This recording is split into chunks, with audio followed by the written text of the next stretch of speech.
Final two teams trying to play their way into the NBA playoffs. I am Gino alongside Erik from ETOF21 Sports, and we want to thank you for hanging out with us on Fast Break Bets. This is our new NBA show that is presented by DRF Sportsbook. We're also going to talk a lot about one of our sponsors and our partners. See what I did there? I combined partners and sponsors. I was calling them a sponsor as we're talking about Thrive Fantasy, a really great fantasy sports website, a DFS website that Erik and I will discuss and talk to you about how you can set up a lineup for today and give you a couple plays for today. But Erik, buddy, we had a day off yesterday. There were no games on Thursday.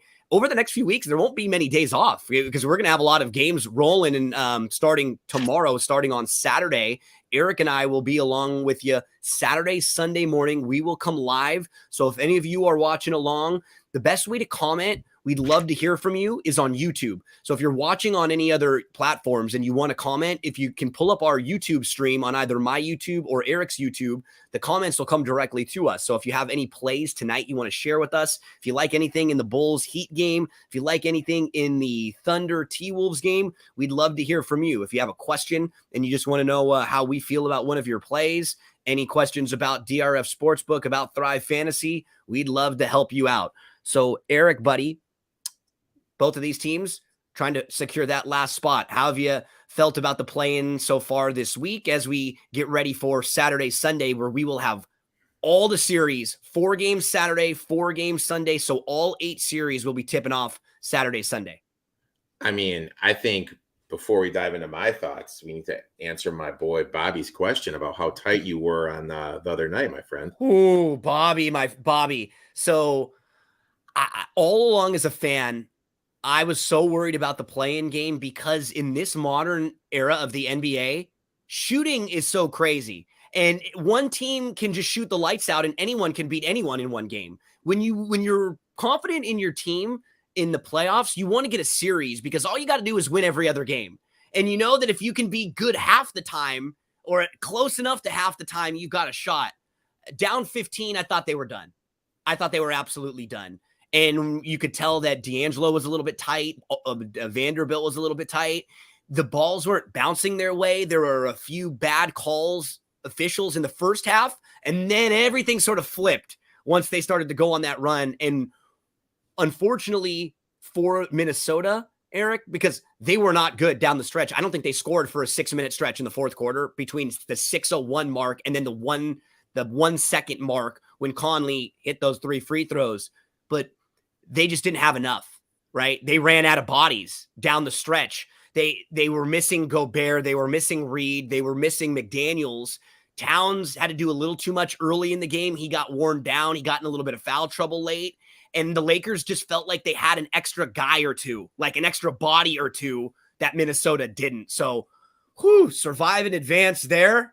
I'm very happy, Bobby, to be moving along. I'm rocking the Vujicic today, the Sasha Vujicic t-shirt jersey. The old school. Yeah. A couple of things that stood out for me. The first thing was the Heat's. The Heat allowed a lot of second chance points. That obviously stood out to me. Their inability to make layups. They missed a ton of layups. Butler early in the game too, right? 3 or 4 of them. How much DeRozan's kid yelling disrupted the Raptors' 3-throw ability, 18 for 36. The Timberwolves not being able to finish. Something's obviously wrong with Edwards.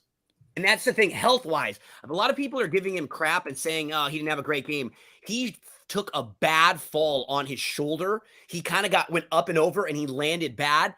And you could see he was all taped up on his shoulder. His shot was short. He just didn't have it. I just think physically he wasn't able to grab it when he wanted to pull for it. And that's what concerns me a little bit about them tonight, Erik, because now all of a sudden the perception has flipped.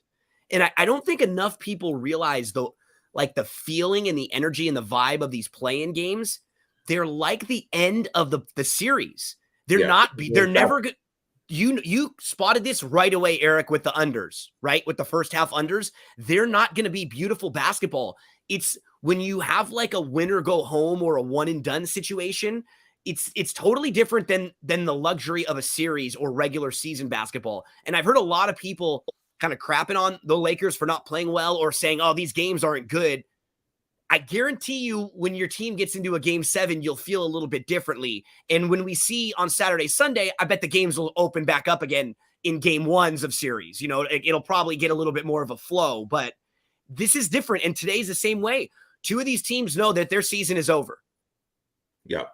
And one more thing. I think we need to give credit to the almighty, oh my God, I'm spacing.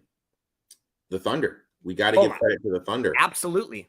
For how they're able to battle back, how they're able to get that W. That was, like, say all you want, that was really impressive for them to get that win in the manner that they did. So yeah, looking forward to the games. Got some bets tonight, found some value, and let's make some cash. Okay, Erik, well, we're looking at the lines with our friends over at DRF Sportsbook. And the opening line tonight for the first game, it's been pretty consistent. I think it opened around Miami -5. We've seen it teeter-totter about 5.5 or so. It's settling right around Miami -5. We were pointing this out the other day, though. Miami this year, 31, 49, and 2 against the spread. They have been miserable against the spread this year. As an Eastern Conference Finals team last year, they were a little bit more highly projected this year. And obviously, if they were not even to make the playoffs, that would be very disappointing. So while we see them as a 5.5 point favorite, we have to take that with a grain of salt, Erik, because they have not been very good favored this year. Teams 15, 26, and 1 against the spread.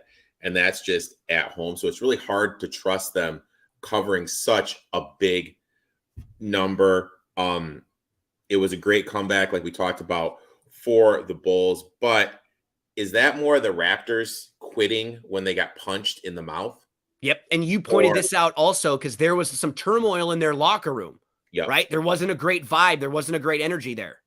So is that more of that? Because as soon as they started fighting back, you got the sense that they were done.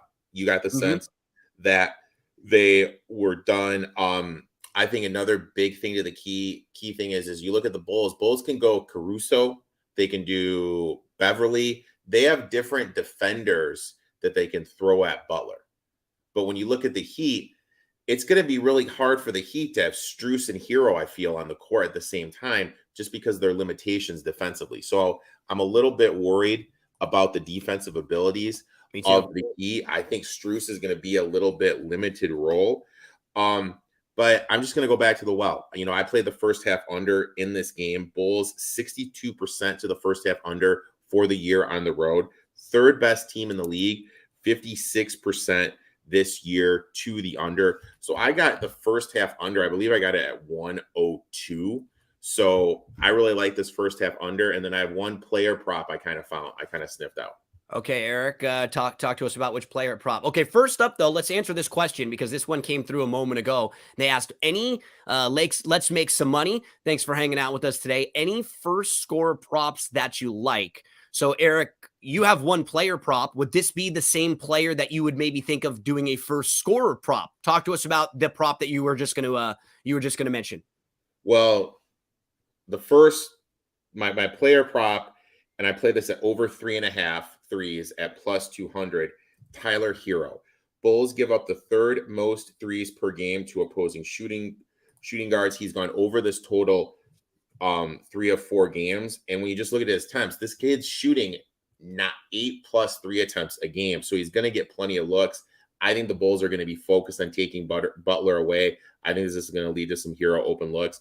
And he's really struggled last game shooting the 3. So he's due for some positive 3-point shooting regression. So I like Tyler Hero over 3.5 threes at plus 200. And that's some big plus money there. So I was going to ask, would Tyler Hero be someone that you would think of as a first scorer? Like, would that be maybe something that you would play, like a Tyler Hero 3? No, I'm going to go Vucevic first score. He's going to win. He does a better job winning the tips. There's this guy on Twitter, great follow. I think it's the first basket. He breaks down the percentages. Vucevic has a better tip percentage, and I believe it's like 38% of the time he shoots the first basket for the Chicago Bulls. So if I had to pick one in this game, I would go Vucevic's first basket. I'm not sure what his prop was, but that's what I'd go with. Vucevic. And for me, just answering that question from one of our friends and followers watching along on YouTube, make sure to send in any questions that you might have. I would go Bam. Like I really wanted to play some of Bam's props in here, Erik, but I just thought they were a little bit too high because for them, they need to get Bam involved in the game more. But his point total was 19.5. That just seems high for him because he's not like really a prolific scorer either. So I would be more likely to play Bam first bucket than I would like over his total points because I could see them wanting to try to establish him early on, right? Like a pick and roll or even try to get him like a really easy bucket right off the bat because to me, he's one of the more wide-ranging players that I can remember. When he's on and he impacts a game defensively, you're watching him like, wow, Bam is all over the place. And then he has these games, especially in the playoffs, where he's so quiet. You can't even notice he's out there because he doesn't get involved offensively. And then if he's just sort of taken out of the plays defensively, they need to make him a bigger part of this game. Yeah. How can I word this? Is he going to win the jump ball though? That's the one thing. No, because you have to handicap who's getting the ball first, more likely. And I mean, it's just going to lead me to my play in here, Erik. And, I've been talking about it and I just think this is going to be a closer game and I'm leaning Bulls in here. I feel like these two teams where you're Miami, you're a little tighter today now. You had a chance to go from the 7 seed now all the way down and you could lose your way out of the playoffs. For Chicago, it's sort of a flip side. They weren't very good through a lot of this year, but they did get Caruso back. They got Beverly and they have a new energy to their team. Like they just feel like they're a lot tougher, they fit better because now all of a sudden you look at the way their team is set up and you've got 2 or 3 guys that can be a lot more offensive. Then you have a couple defensive players. Like they just mesh a little better overall. So Erik, I like the Bulls. I'm on the Bulls side in here. I couldn't find any Lowry props because I was looking to go under because he was so incredible in his last game that just looking at the way the matchup is tonight, that's what worries me. Lowry had his best game of the year, but just think about who was defending Lowry. Like he was going up against Trey a lot of that game. In this game, he's going to have to be going up against Caruso and Beverly. Those are the 2 best defensive guards. Like that's the best defensive backcourt in the league by far. Those 2. So by far, not even close. Not even close. Couldn't find any of the Lowry stuff out there though. So if you can, maybe. But for me, it was the Bulls plus the 5.5. Erik, in this first game today, over under around 209. You talked about the first half under that you're going to play. You were able to get that one at 102. Anything else you want to mention in here before we move on and talk about the later game? No, I always like playing the first half unders a lot more just because you don't get the fouling at the end of the game. Yes. That's why I like to play. Well, especially in this game. Yeah. When teams, it could be the last game of the year. You might get extra fouling at the end like you would in an NCAA tournament game, right? Yeah. You might get a team trying to stay alive a little bit longer down the stretch. So, Bobby, would you play the DeMar over point total? How about that, Erik? That was a brutal beat for me the other day. DeMar's point total was 22.5. He was sitting on 21, or he was sitting on 21, and then he went to the free throw line. He got fouled with like 20 seconds to go. It was a horrible call. They showed it back. He didn't even get touched. He missed the first free throw, and then he made the second one to go from 22 to 23. So he just crept over, and I think he's up to 23.5. Where would you stand on DeMar on that number, Erik? It feels accurate to me. Here's the thing. Like, when you just look at Zach LaVine's career, let's just look at Zach LaVine's career. That was probably the best game he ever played. Are you going to try to take LaVine away, or are you going to try to take DeMar away? Yeah. I would as crazy as it sounds, I'd probably lean LaVine Me too. Well, I think especially because it's on the perimeter too, right? Yeah. Levine, like DeMar's not going to hit you for 5 threes. Yeah. Right? He's not going to beat you up that way. So even if he's lighting you up, he's going to be going to the basket. It won't be boom, boom, boom. You're down 9 points real quick, like Levine could do to you. So that's where I would completely agree with you. Another thought about this game before we move on, just answering some of the posts from you folks out there in Twitch land, in YouTube land. Butler was dominated by Capella. If he is dominated again tonight, could the Heat move him? Because to me, him, Hero, Butler isn't a big three. Yeah, this is like a huge moment for them because the personnel now, you start looking at it, they made a mistake with Lowry, right? They overpay Lowry. And now Butler, he's a guy when it comes to the playoffs, but Butler's another one of those guys that throughout the year, if he's the dude carrying your team, he's not always a night in, night out, top tier superstar. And you put Hero there, we know he's a little bit limited on the defensive end, and he's more of a lighted up guy. Like Hero to me is always one of those guys that is a great luxury, but not someone that you want to count and depend on as much, like a Poole type, right? Someone like that. I mean, I know you love Jordan Poole, so Jordan Poole is a nightmare. But that's your favorite. Like right now, like when you think Heat, it's kind of went from championship to developmental franchise. Yep. And I just don't think they've surrounded Butler with enough players. I don't think Bam can be a 2. I don't think Tyler Hero can be a 3. And that's kind of the situation that they're in right now. It's going to be interesting to see like what moves they make going into this offseason with what they have to do.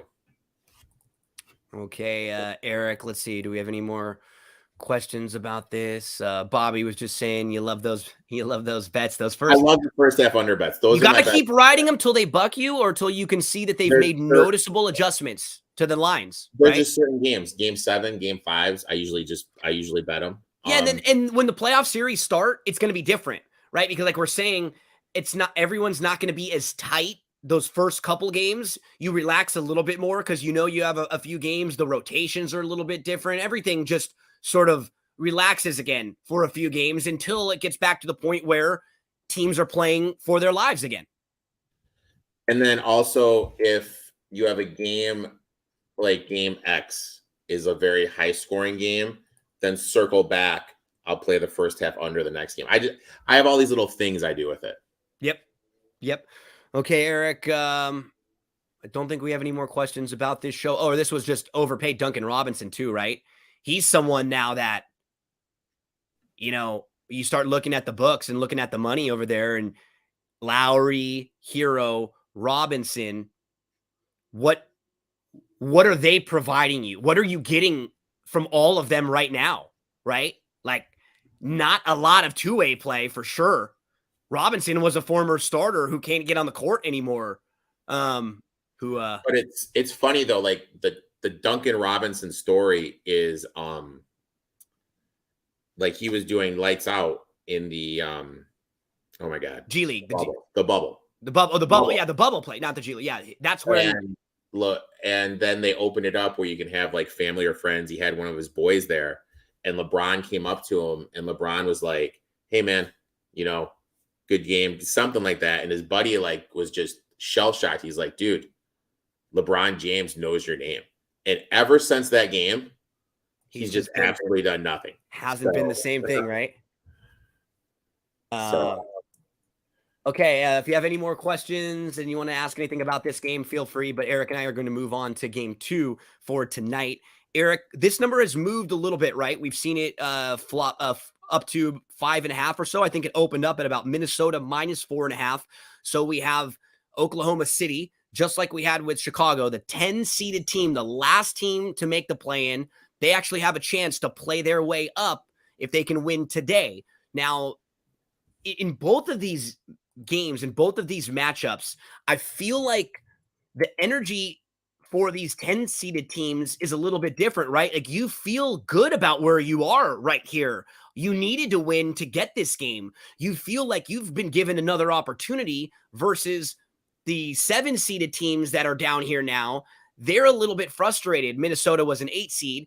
Minnesota had a chance the other night against the Lakers. They shot great in the first half. The Lakers did not play very well. Minnesota, all they needed to do was literally score 1 or 2 more buckets in the fourth quarter. They win the game. Anthony Davis fouls Conley on a 3 with no time left on the clock. Conley makes all 3. The first one just creeps over the rim, but they probably feel a little anxious right now, right? A little angsty. What do you think about this game tonight? OKC, Minnesota. Bobby Thomas asked, is Rudy playing? Should be. He was talking about back spasms, but back spasms are real. They're real. But he's got to be playing, right? You'd like to think he is playing. You'd like to think he would. I think he has to give it a go. Even if he's not 100% with everything going on in that locker room, he has to give it a go today. Has to. And absolutely has to. And I will mention that I'm hoping he goes, because if we look about the way that these two teams match up, the one main advantage that any team playing Oklahoma City is going to have, the rebounding, right? They just don't have size. Does that mean they're going to win the game? No. But Gobert to get 14 rebounds tonight, I found this at plus money. It was plus 105. Valanciunas had 8 rebounds in the first quarter the other day against them, just gobbling them up. So this is a play that I'm going to have tonight, but I'm also going to talk about another play on Thrive in just a minute that we could maybe take advantage of that as well. But Erik, you and me are both, once again, on the Thunder, plus the 5.5. Talk to us about why you like OKC in this spot.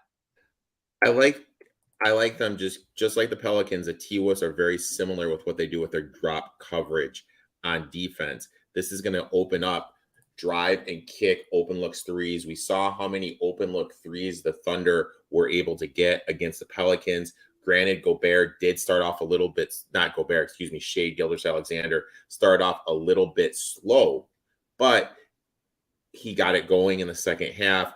He was able to get a lot of looks with the way that the Pelicans play defense. And I think it's going to be the same way here. And there's no McDaniels. The Wolves don't have their best defender. So this is shaping up, in my eyes, to be a great Shai Gilgeous-Alexander game. Also, if Rudy does play, it's just going to be more mid-range jump shots. They're just not going to attack the rim as much as they do. I love the Thunder here. I played the plus 5.5. And you know what? I also played the plus 185 because with everything going on in the Thunder, your best player, Anthony Edwards, is hurt. Where can you attack the Thunder? In the post. Rudy Gobert, he can get some offensive rebounds, but he's not a dump into the post, some work guy. Cat plays on the outside. He doesn't want to go underneath. So how you can exploit this Thunder defense, I really don't think the Wolves are going to be able to do it. Especially, and the key is, if he's not 100% healthy, right? Because first off, if Rudy doesn't go, then the props don't matter, right? If he doesn't play, it doesn't matter. Yeah. He's not 100% healthy, and he's not in there getting rebounds and being a presence, then he's not even worth playing. And that is my biggest concern. I would have, if I knew Anthony Edwards just had a bad game the other night, and that was just a bad shooting game, and I didn't think he was hurt, I would play Anthony Edwards props tonight. I would, because he's the type of guy who I don't think is going to have a whole lot of bad games in his playoff career in big games. I don't think he's healthy right now. I don't think that was as much of him having a bad game as it was a physical thing. He took a really bad fall. So for me, I'm just a little bit cold on them because, like you said, what's the vibe in that locker room now with Rudy Gobert coming back after missing that game the other night? Like, aren't you pissed off at him if you're anyone on that team first off, for the throwing the punch, and then second off, just for the other night, we lose a game in overtime, and it's probably because of you, Rudy. Like, it's probably because of you. We're all undermanned because of you. Like, I would be mad at him. My thing is this. Is the game that close if he's playing, though? No, and like we said, is the whole complexion of the game different because they're not shooting as many threes. And if they're not 16 for 32 from 3 to start the game, they're not in the game early. Like so, it's you can look at it both ways. We're both on Oklahoma City tonight, plus the 5.5. But Erik, you also like them on the money line too. I think they straight up win the game. Like, I think there's a lot of issues going on behind the scenes with Minnesota. I think there's a lot of locker room issues going on. The team's already, from what I heard, were having some issues with Rudy and everything, because Rudy initially didn't even want to play in that game where he got in the fight in. Okay. Yes. He didn't want to play in that game. So we need to remember that. We also need to remember that this Thunder team is a young, hungry team. And in my eyes, the T-Wolves' best player, Anthony Edwards, he's going to be taken out by Dort. So you don't have that wing guy that's going to be able to get to the rim. I really don't trust Mike Conley to have another good game. I just think overall it's just a great matchup for OKC. With A-Rod as the owner, we'll be able to draw superstars to Mini. Yeah, I mean, if you think about the combination of A-Rod and then if Anthony Edwards is the guy, Anthony Edwards, Kermit, who was a movie star now, but I hate the Lakers, says no chance. I mean, come on. I hate the Lakers. Get out of here. But I hate the Lakers also ask, what about Gobert over 20.5 plus 215? Is that for points or rebounds? Over 20.5. Because I would prefer him rebounds than points at like a number like that. But we're going to still monitor the health of Gobert. Yeah, for rebounds? What do you think, Erik? I mean, like I would play it over at 2. I mean, it's 2-1 for that insane number, so I would do that. Yeah, that's right, because it's a crazy value play, right? You don't necessarily. JV got hurt, and how many did he have last game? I'm pulling it up on my phone right now. 16. He had 16, and he got hurt in the game. And which was crazy in the third quarter, and it just shows you that it was a really poorly played game by the Pelicans their night. In the third quarter, he did not get one shot. And if you were watching that game, you could just see that the main advantage that the Pelicans had was every time Valanciunas touched the ball, they got an easy bucket because he had so much of a size advantage over everyone. I hate the Lakers. Well, I love the Lakers, but I don't mind your play. I don't mind your play there. I don't mind your rebounds play at Rudy Gobert plus 215. I hate the Lakers. Thanks for hanging out with us. Bobby asks, any player props for OKC tonight? I couldn't find anything that jumped out to me, Erik. Nothing that I thought was great value in here. The ones that I was overall, the players that I really wanted to target tonight, I wanted to target Lowry. I couldn't find anything that felt like the value I was looking for. I wanted to get Gobert. I would maybe be okay with Towns rebounds also, just because even though he's out at the 3-point line a little bit more, he still has size and he may have to play bigger against this team. So I could see them maybe posting him up a little bit more, knowing that he has that massive size advantage there. So I didn't really find any other on the Thunder. So anything for you, Erik, that jumps out or? No, I mean, I played the first half under. Yeah. I got it at 116.5. Wolves are going to play at a little bit slower pace, I think, especially with Gobert playing.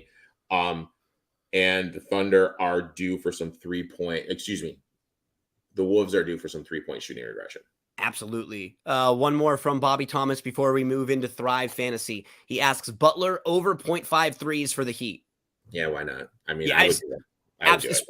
Especially in a game like this where if for some reason they're down late, he's going to be hucking up a few threes, right?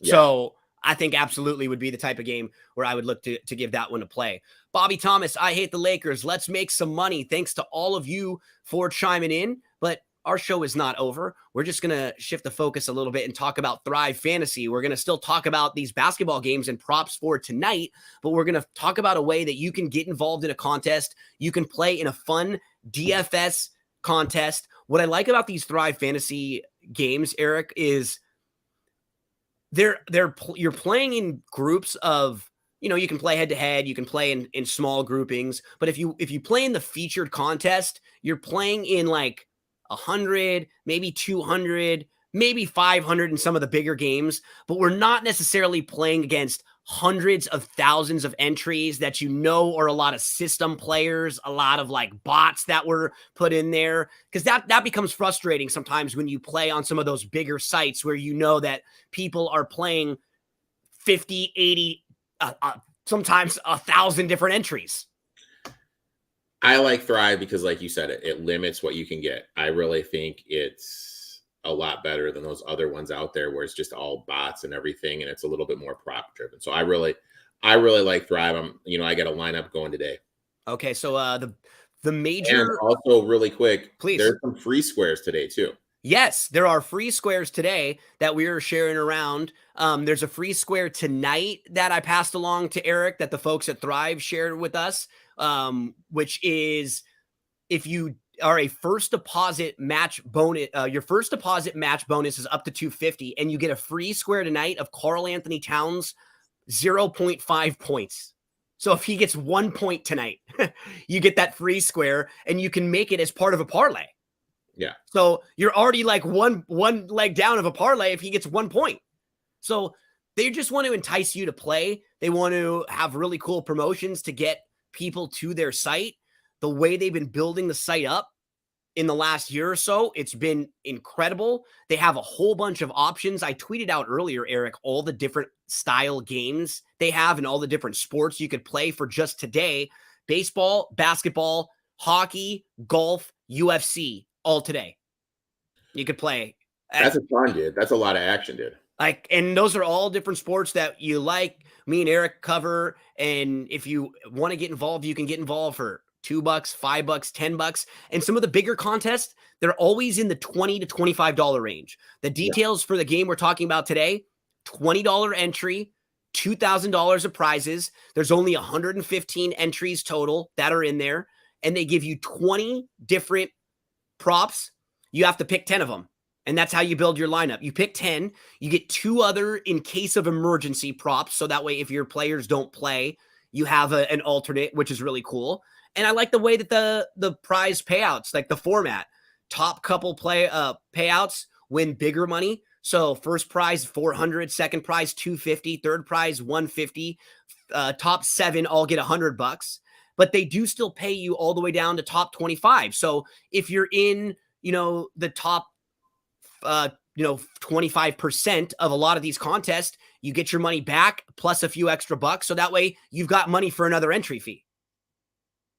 Yeah, I mean, it's great. It's a phenomenal site. There's some definite ones that I'm looking to attack tonight. Okay, where are you going tonight? Don't forget, anyone that's playing, when you go to Thrive, we will keep tweeting out and posting the direct links. If you're watching on YouTube, the direct link is right in the description. But if you go and you sign up and deposit, use that promo code GINO, and it'll get you that match deposit bonus all the way up to $250. When you plug the promo code in, it gives you the bonus, and it gives us a little bit of credit with our sponsors. It makes us look good. So it helps everybody out there. Erik, talk to us. How many props did you want to share with folks as you thought were key plays for tonight? I got 2 that I like. Number 1, I am going with Edwards under 30.5 points / rebounds. We got the Dort effect. I think Dort's going to pick him up full court. That's a big number. That's a huge number. He's not 100% with his shoulder injury. In 10 career games against the Thunder, he's only gone over this total once. So that's just way too big of a number. Yeah. One for me, Erik, will be up a little higher. I'm going to go Bam over 9.5 total rebounds and assists. Like I said, with Bam, he needs to be more involved in this game. And just looking at the number right now, if you were to play the Bam rebounds and assist total, it's up to 12.5.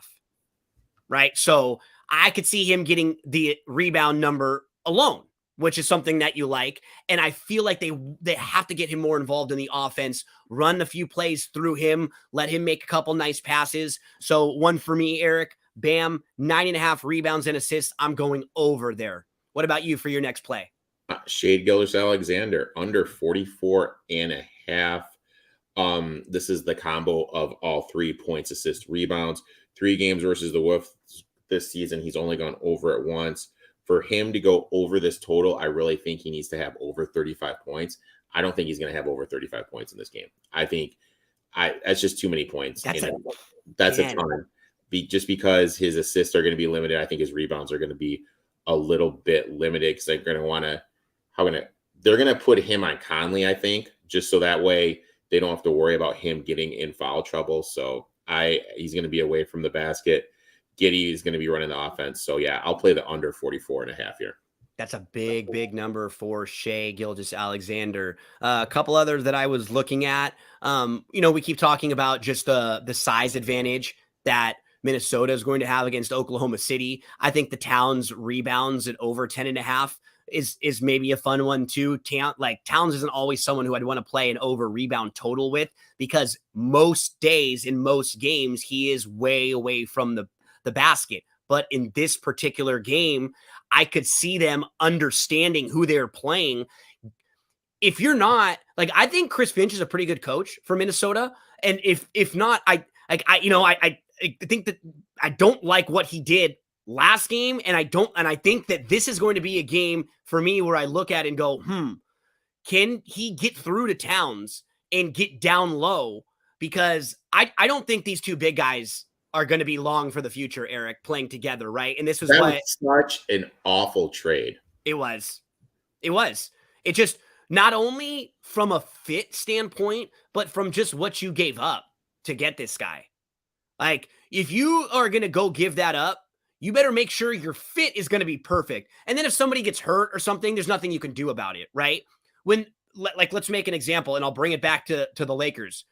When the Lakers traded for Anthony Davis and you put Anthony Davis and LeBron together, you knew those two together were going to fit.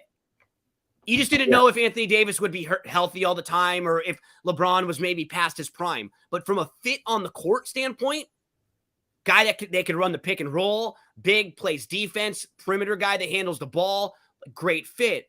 Putting Gobert on the team where you already had another big and then the guy that might be your future that you want to build around is Anthony Edwards, and now you clog the lane all up for him. And you can visually tell watching he's not happy. And then you trade D'Lo to get Mike Conley just because Conley is able to, how can I word this? He's worked with Gobert in the past. I don't know. To me, it's just a bad thing. You traded all those picks.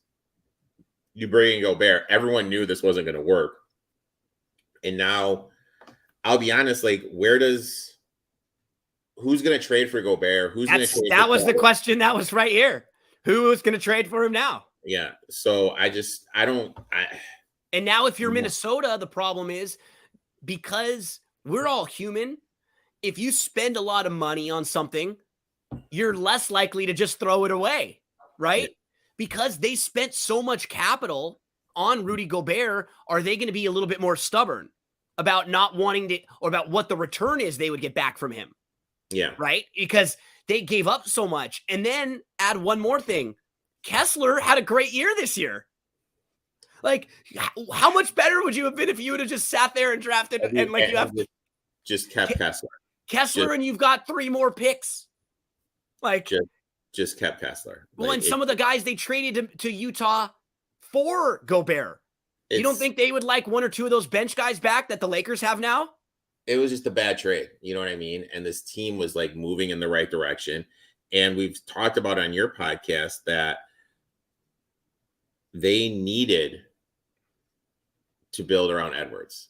And for whatever reason, they're not making Edwards the guy. So I don't know. Minnesota is in for an interesting offseason. This is a question. Is this like Prize Picks? How many props do I need to pick? So in each contest, you pick 10. Each contest, you pick your 10 props, and then it'll ask you to pick 2 in case of emergency props. So they'll give you a list of 20, and you can pick any of them that you want, over or under, and you'll see for every prop, it'll be based off of 200 points. So if it's basically like even money, it'll say 100 for over, 100 for under. You can tell which way that the points are tilted by how they favor the prop. So like anything, you want to stack your points all the way up. You want to get as many points as possible through your 10 props.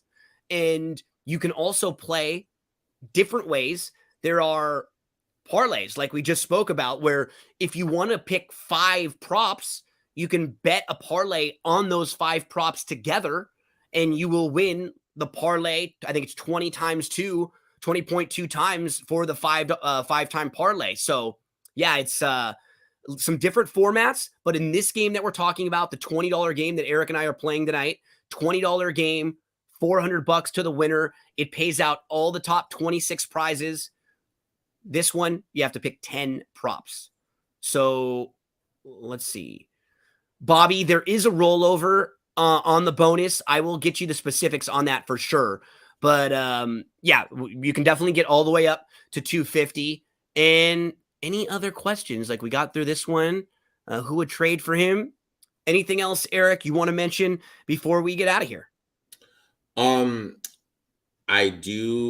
gonna say this. Couple future. One future I absolutely love. And we'll be back tomorrow live at noon. Call me crazy, I think the Kings beat the Warriors. I do too. I think especially in game 1, but I do think the overall series, I think we've gotten too far of just penciling the Warriors in. We don't know the kind of shape that Wiggins is in right now physically. He hasn't played for 25 games in a row. And I know that it's not a long road trip. They're getting on a bus and driving 90 miles. They're not flying. Neither team will have to get on a plane for the first couple of weeks of the playoffs. But doesn't it bother you a little bit that they were 11-30 on the road this year? Like, we're just supposed to forget completely about that? Like, that wasn't a thing, that they weren't so bad on the road that they were losing to Denver a week ago when Denver wasn't playing Jokic? Like, they were losing to bad teams on the road without their top players, and then they'd go back home and look incredible. I don't know why they were so bad on the road. It bothers me, and I'm a little worried about it, Erik. They were bad on the road. There's still an issue between Poole and Green. I know that, Wiggins is coming back, but they aren't used to playing with him. How is this going to affect the rotation and everything? I mean, they didn't even get one game. He's got to come right in and be in a playoff atmosphere on the road right away against a team that hasn't made the playoffs in 17 years, against a team that is going to have the biggest chip on their shoulder that you'll ever see from a 3 seed. Because every single team everybody is telling them they have no shot. They're a plus 250 underdog as a 3 seed with home court advantage. Like, they have a real us against, like, nobody believes in us. Yeah. And I think the play is, because I was looking at this, like, LeBron in his history has only won 3 game 1s on the road. So wait until after game 1 and then maybe play the Lakers to beat game 2. To win, or the series, if you like the series, for sure, because they'll be late. Because I think the Grizzlies not having, oh my God, Adams and the big guy Cook, I think that's really going to have to matter in that series. If you can, some of these books now have who will have the most threes. It's not up yet. I would love to find one for Luke Kennard. I think Kennard's going to get a lot of open threes. I think that one. He's been shooting 53% since coming to Memphis from 3. 53% in 25 games. Now, to answer this question, this is one of those things, though, like, Erik, who's guarding Curry on any team? Yeah. Like, does he ever get shut down? I mean, you can make him work a little bit, throw some size at him, but I think it's one of those situations where you don't just let Curry get his, but he's going to get his. He's going to get his. They have that kid whose name I'm spacing on, of course. The kid they drafted from Baylor, Mitchell. Yeah. He's a very good defender. They can throw Mitchell on him. You obviously are going to have to blitz them when they do the pick and roll. And I bet you Fox, again, did Sacramento have a great defense? Nope. They don't. They're the number 1 offense in the league, and they were 25th defensive rating. I think Fox is going to take this a little personally also, right? Like, You necessarily don't want Fox chasing Curry around all game. You don't want him picking up a bunch of fouls. You want him running your offense. There are going to be stretches of the game where he will try to pick him up, I bet. Yeah. Right? Because I like Fox the way he's motivated, the way he's driven. I think he's a good leader. I've liked him all the way since he came in from Kentucky. My concerns with Fox were always, is he big enough? Does he shoot well enough? Can he be like your number 1 or number 2 guy to lead you, right? I would love Fox if he was like your number 3 guy on a team but this year he was the best clutch player in the whole league. Yeah. I love Fox. My other thing is I know Sabonis can be a liability on defense, but who on the Warriors is going to be able to stay with him? That's one thing. I don't think Draymond's a good match, like a good fit for him. Draymond's not a good match for him. I don't think Looney's a good. I think that's an advantage. And then you mentioned Fox. Who's going to cover him? I mean, and then you got Herter. I just feel right now with what the Kings have and Peyton and Wiggins not being used to the rotation, I don't know. I think this is the Kings series. And then I will say this, another future, and you'll like this one. I feel so if the Lakers right now are 12-1, I believe, somewhere in that ballpark to come out of the West. Okay. If they come out of the West, who's going to be the Western Conference Final MVP? LeBron or AD? Yeah, but for sure one of them. So what I would do is I would put a future on those two. On those two instead of playing the Lakers future. You get them at probably less. You actually get a better price. Better value. Yeah. So that you can take 2 chances for them. Hey, Erik, I like the sounds of that, my friend. That did perk me up a little bit over here right now. One more thought too, just before we get out of here about today's games, which is funny because you and I are betting the Thunder. I actually, personally, I want to see the Thunder get a playoff series too. I think it'll be good for them, right? This team with Shea and this young group of guys that was probably a year or 2 ahead of where they should be. They have all these all these draft picks. They can package them together. The only problem is they're not going to match up very well with Denver, just based like size wise. I actually do think if Minnesota were to get through, I wouldn't bet Minnesota to win at all, but they do have size. They can throw Gobert at Jokic, and then they have Towns there too. There would be a game or two where Jokic would have to work pretty hard. So from a who would match up better standpoint, I think Minnesota would have the bigs to throw at Denver and probably be a little bit more competitive than if the Thunder were. But like, I want to see the Thunder get there because I'd love to see Shea. You know, it would remind me of what happened with Memphis a few years ago. When Memphis beat the Warriors in that game when everybody just thought the Lakers and the Warriors were going to be the 2 play-in games. Lakers beat the Warriors drop down, and then they lose. And then Memphis and Ja get that first-round series where they were, I think it was against Utah, if I'm not mistaken. Utah, I think it was 4-1.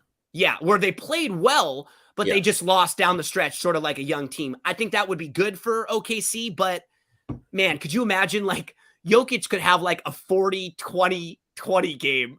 He would just stand and hold his hand up. Who's defending him from Oklahoma? Like absolutely nobody. It would be Jalen Williams. Missing Chet, and like, I mean, that's going to be a team right now that's going to be insanely overbet next year to win. Yeah, they are because we can see on paper, and because honestly, they're not that far off, right? They need a big or 2, and then like a little bit more depth, but everyone's gonna jump on them, like you said, next year, and it's not gonna be great value, most likely. Another question just came through. What if the Thunders lose, win the lotto, and get the first pick? How cool would that be, right? I mean, dude, like that's just way they're gonna have to move someone, get a veteran guy. They would have to move somebody. They would have to, move someone to get a veteran guy. Because Victor, that pick would be worth a whole hell of a lot. They could get an absolute star somewhere, right? They could probably get multiple stars right now and immediately sort of change the trajectory of their team, because that's what's going to happen soon, Erik. Shea, we saw this year, he doesn't have any more of these years of like sitting out at the end of the year all year long, right? Like he's past that now. Shea is a legitimate first team all NBA guy. Oh yeah. And then we talked about it on my show this week. That's on every week at 10, possible destinations for Luka. And one of the ones I came up with was whoever got the first round pick one. Yeah.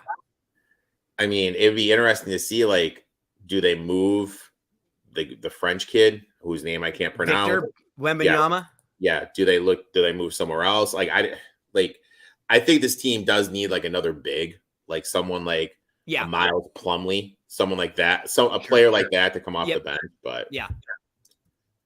Well, Erik, I look forward to the journey that we are about to embark on. Starting tomorrow, the actual NBA playoffs will begin. We'll have 4 series to talk about tomorrow, 4 more series to talk about Sunday, and then every day we'll have a couple more games now for the next few weeks. So really looking forward to it. I hate the Lakers. Thanks so much for hanging out with us. And he had to share this one. He said, I can dream in Memphis over LA in 4. Come on, man. Come on.